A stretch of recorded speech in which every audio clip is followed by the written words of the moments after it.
Aloha, empowered entrepreneur. And today I want to talk about how to turn someone you just met into a high paying client. So, a lot of times that, you're out there, you're living your life, maybe you're going to conferences, maybe you're just talking to people. And it's how do you turn that person into a high paying client? And I go over this a bit more extensively in my book, Your Referral Equation, which you can get at referralequation.com. But I'm going to give you a decent amount of information here that I think is going to help to fill in the gaps and kind of set the stage for turning someone into a high paying client. So, one of the things is obviously to build a relationship first, right? So, instead of immediately trying to tell someone to buy something from you, focus on building a relationship with them. And that can happen very, very fast, though. That can happen, let's say, if you're at a conference or something like that, and you're talking to them, you're establishing trust, you're making them more likely to consider working with you in the future. One of the ways that I like to do this is by having the answer to the question, "What do you do?" in the back of my mind, so that I can either answer in a way that speaks to them if they are my ideal client, or that it speaks to them if they're not my ideal client, or if I don't know if they're my ideal client. There's a different way that I like to respond to that.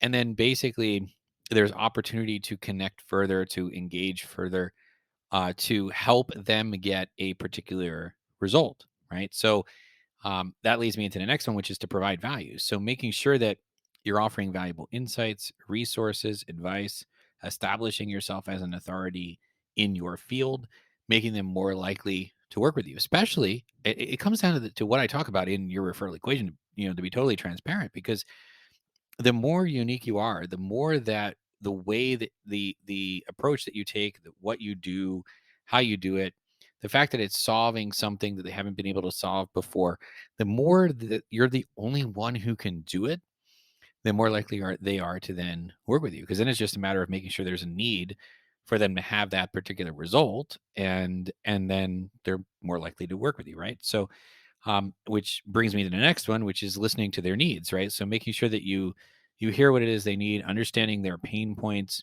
and you can tailor the offer to what actually makes it most relevant to them, right? So I do a lot of astrology, and so sometimes if somebody's like, "Hey, you're an astrologer," if they say you're an astrologer, well, I may lean more on the astrology side of things.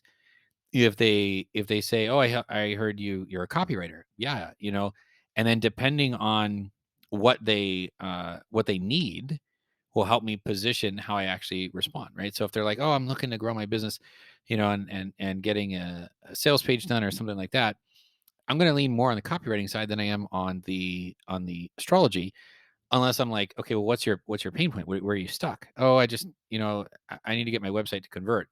Okay, maybe I will still lean on the copywriting. But if it's like, okay, walk me through the process.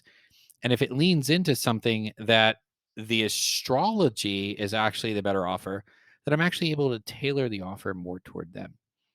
So even though I can do a bunch of different things, right? So depending on what it is they need, I can respond that way. So if they tell me that they're stuck on optimizing their sales page, then maybe I talk more about my conversion optimization service, and actually tailor that to that. And they don't have to know the breadth of things that I do if I'm just looking to get them to becoming an initial client, and then I can basically inform them of the other things as they go. And overall, you want to be transparent. Let them know and communicate, convey, right, that you're interested in working with them. If there is a desire for them to get a particular result, and if they want your help with it, then, and if you're pretty much the only one who can do it, then they pretty much have to work with you at that point, right? Another aspect, though, to this transparency is be willing to let them go, having non-attachment, right? So remembering that it's okay if they don't become your client. There should be something though that gets them to think, "Oh my gosh, this is like the missing piece. This is why I need to work with this person," right? Because how many people have this breadth and depth of astrology and breadth and depth of entrepreneurship? You know, eh, Pretty much. I mean, I don't know anyone else actually, right? So I position myself in that way, and I'm the only one that I know of that really helps people to remove the problems in their chart, and to bring what it is that they're doing from a purpose perspective in their life through the energy of the chart by actually bringing it into fruition through the results of proven marketing, right? So, it's fine as long as they understand, those types of things. It's like, sure, I can just let them go. They don't have to do business with me. I don't want complicated clients. If somebody's not gung ho to work with me, I don't actually want to work with them because it's just really that. It's like, hey, this isn't really a fit.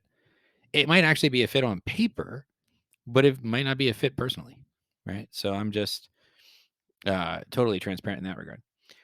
And then another thing you can do is you can follow up with these people, making sure that connecting with them over email, connecting with them on social media.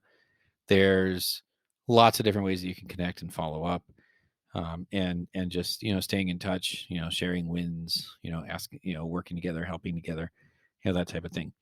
Sharing your successes is definitely uh, another way to do it. In addition to just from a networking perspective, sharing your success stories, the results that you've gotten for clients, building trust and credibility. So, oh, here's what I do. I actually use astrology to help people grow businesses, and then I can give story after story as to how I've helped people do that. It's like, really? You can use astrology to do that? Yeah, I had a client who needed this and da da da, and this is what I did, and this is how astrology helped them, and da da da. Right? So many different ways. Overall, too, being confident in your abilities and the value you can provide, and communicating that, and conveying it really. And whatever their decision is, if they don't want to work with you, that's fine. Just respect that decision. I think it's you can get to a certain point where you're qualifying them to do business with you, because if you have a lot of people that are interested in what it is that you do, well, then it's really easy to qualify. And you know, I see a lot of starting entrepreneurs. I think they take on, in my opinion, complicated clients. Right? I mean, if they're easy for them, great. I always tell people, take the clients that are easy for you. I have in my I have people that I refer other people to that deal with client situations that are, they're just complicated to me, and they're really simple for these other people. It's like, okay, cool. And I deal with things that are complicated for other people that are really simple for me.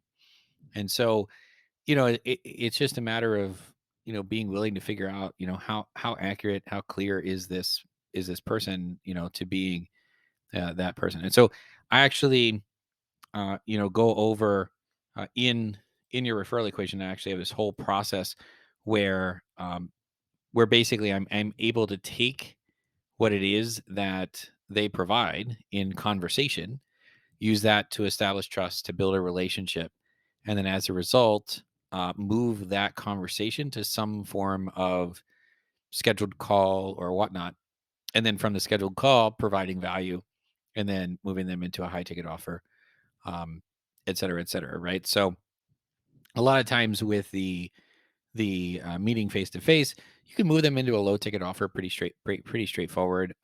Right from there, or you can book them into your calendar, which is what I like to do for a paid offer, and then from there, providing value and then moving them into something more high ticket. So if you do have any questions or comments about this, please put them below. If you like this video and would like to see more like it, please subscribe. And as always, aloha ahui ho. I'll talk with you again soon. Take care.